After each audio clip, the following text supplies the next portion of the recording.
Howdy neighbor, how is your garden growing? Today we're going to be talking about the vegetables, tropical fruits, and wildflowers that you should consider growing your garden in the month of November. And as always, I'm going to be using my handy dandy Wild Floridian garden planner to help keep me on track for this conversation, but actually we're going to be using the 2024, which has even more tips to keep you on track, plus gives you some of the differences between the north, central, and south so that you can have the garden of your dreams. So let's start with the month of November and the vegetables. When it comes to vegetables in the month of November, we are in cold weather crops. Even though it's not very cold outside. The temperature has come down slightly. The sun intensity has come down quite a bit, but to say it's cold, it's really not. But for most of the state, from South Florida through North Florida, cold weather crops are a sure bet. From lettuces, onions, carrots, radishes, beets, of course all our brassicas like cabbage, cauliflower, broccoli, Brussels sprouts, kale, all those good things. This is a month where everybody in the state of Florida should consider growing them. In addition to all those classic cold weather crops, there's another crop that just got onto the calendar as of November, which is gonna be potatoes. Well, I am a big fan of sweet potatoes and how hardy and easy they are to grow in Florida. If you've really been thinking, I just wanna get a classic potato, now is the time of year to get them started. And that's from everyone from North Florida all the way down to South Florida. But for my South Floridians, there is a little bit of a difference that you guys can do versus the rest of the state. I'm talking to all my zone 10s and 11. While everybody's focusing for sure on cold weather crops, in zone 10s and zones 11s, you guys can still do warm weather crops. That's right, everything from tomatoes to peppers to eggplants to your Seminole pumpkins in South Florida and all the coastal areas that are considered zone 10, you can still consume those warm weather crops. And this is a really good tip for me because I'm not really happy with my latest round of tomato transplants, so I'm gonna be restarting here in the month of November. And if this has gotten you excited about getting those vegetable crops going, but you wanna know exactly what variety should you get, whether it's tomatoes or lettuces, onions, and more, you should check out this video. I'll link it at the end of this one. It has all the varieties I'm gonna be using from fall to winter, all the way through spring, so that you can know exactly what varieties you should try and where you can get them from. And that brings me to some of the tips that we need to talk about for the month of November. November is firmly in the drought season. We are no longer in transitional months. November only gets about 2 to 3 inches of rain. And while for some areas of the country, like Las Vegas, that's about all the rain they get for the year, for us in Florida, that puts us in the drought season. And why that's going to be important is that you cannot depend on the rain to give consistent water to your plants, especially if you're into vegetable garden. Those cold weather crops that you're transplanting now, and even those young warm weather crops, they have such shallow roots, which means the water in the soil just goes away really quickly. And with the sun intensity and heat that we still have at this time of year, you're going to get a lot of evaporation still. So make sure that you pay attention to all of your newly planted crops to make sure that you don't lose them from underwatering. Second tip that you need to consider is that even though it's cooler, it's not really cold enough yet to stop pest activity. So with baby plants, we know, well, us butterfly gardeners know, that when it comes to plant that those caterpillars and moth caterpillars like to eat, because those are some of your pests, you need to give some protection to those young plants. Think about getting something like bug netting or putting like cages around it. I know someone was even saying they just put holes in like laundry baskets and just place them over, and it just blocks those butterflies and moths and some of the other pests from getting to your plants and eating them down before they have a chance to really get their roots established and get enough leaves to survive. If you can help get these plants through the month of November and into the month of December, when a lot of the bug populations will really significantly drop, you're going to have some really great established plants for your Januaries, your Februaries, your Marches next year. And for those vegetable gardeners who are into containers, now is the time to make sure that you got those containers out in what would be considered classically full sun.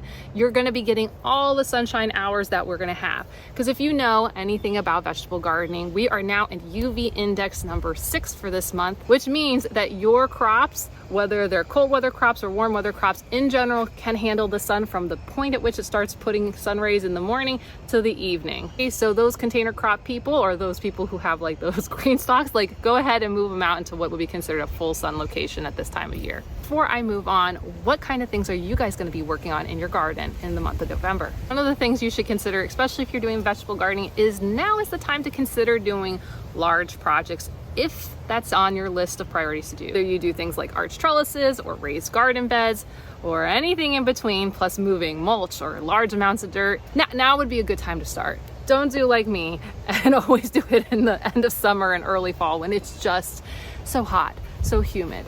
And speaking of large projects, I know oftentimes, at least in my family's always asking, what do you want? And how many times do I say, I don't know, it's probably something gardening related? Well, consider adding to your family and friends list a raised garden bed and give them code WILDFLORIDIAN for 10% off. I know that VEGEGA is going to be running probably lots of sales throughout the season. So if you're looking to get one of these raised beds on deal, this would be the time to consider it. If you're not sure about raised beds and you would like to learn more about the raised beds I use, go ahead and check out this 1-year review so that you can see if that's the right fit for you. And if you're looking for additional gift ideas to give to your family for things that you may need for the garden, go ahead and check out this video about different tools that you might use in the garden. They're categorized from everything from pruning, transplanting, to even moving mulch. I'll link these videos at the end so that you can check them out later. And speaking of the holidays, I really think we do need to talk a little bit about the holidays, which is we've gone through Halloween, and then you got Thanksgiving and Christmas, and then New Year's. There's just a lot of holiday happening at this time of year, plus a lot of holiday activities. And you guys know who've been with this channel is that in addition, I have tons of birthdays to go through. All 8 family members, from grandparents to grandkids, everybody's birthdays are in the same time period. And that's why we need to consider prioritizing. Making a plan, whether it's in my planner or somewhere else, make sure that you don't miss out on critical activities that you need to do during the holiday season. And I am a big believer in family first. I would hate for you to be stressing out during a holiday party or enjoying the time with your family during this time of the year just because of your garden. Your garden is here to make you happy and bring joy to you, help you grow food, help support wildlife, but it's not meant to be a burden. So do take the time to put together a list, whether you use a planner or you just put it on a scrap of paper, of what do you have to get done during this season and what are you just willing to let go. And that's okay. A lot of us take a little bit of a break during the holiday season and then we come back strong in the new year. Now, when it comes to tropical plants, there is not much to do with tropical plants, whether you live in North Florida or South Florida. Honestly, just wait. There's really not much. There's some stuff you can do, but just most of the tropicals, you're going to stress, they're going to stress. Tropical plants in general just start to get really stressed out this time of year. Some will be blooming, some may still produce fruit, but we're heading into the time of year where they get really unhappy.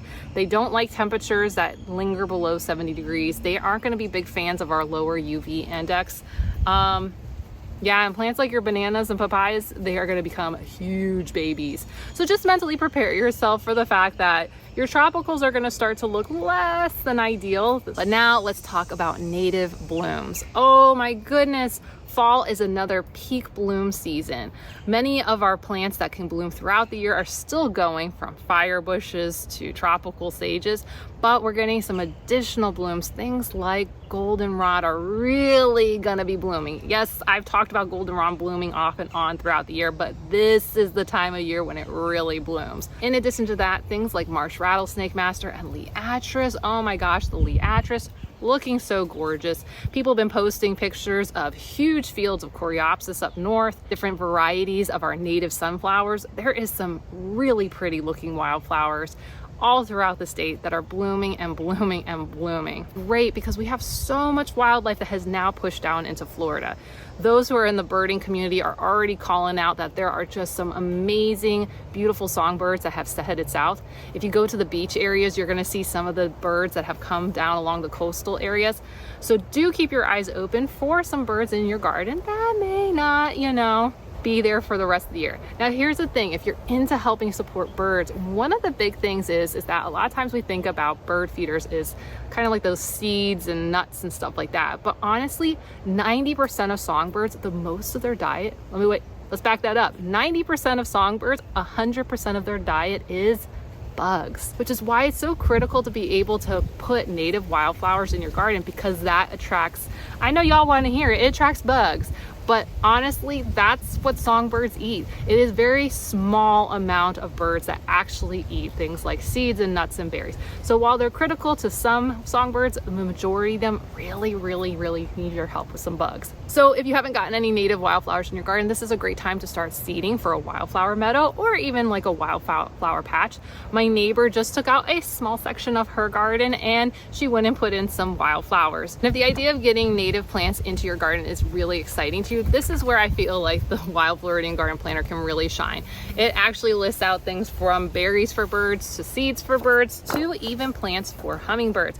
So it will help keep you on track throughout the year with knowing what can be in bloom and give you ideas. But before you jump into this larger list, you may be thinking to yourself, I just want a quick crash course on some places that I can start with native plants. Go ahead and check out this video right here. Plus, if you want to learn about those 20+ varieties of veggies, check out this one. You want to learn about the raised garden beds, check out this one. And of course, if you're looking for ideas for tools for your holiday gift list, check out this video here.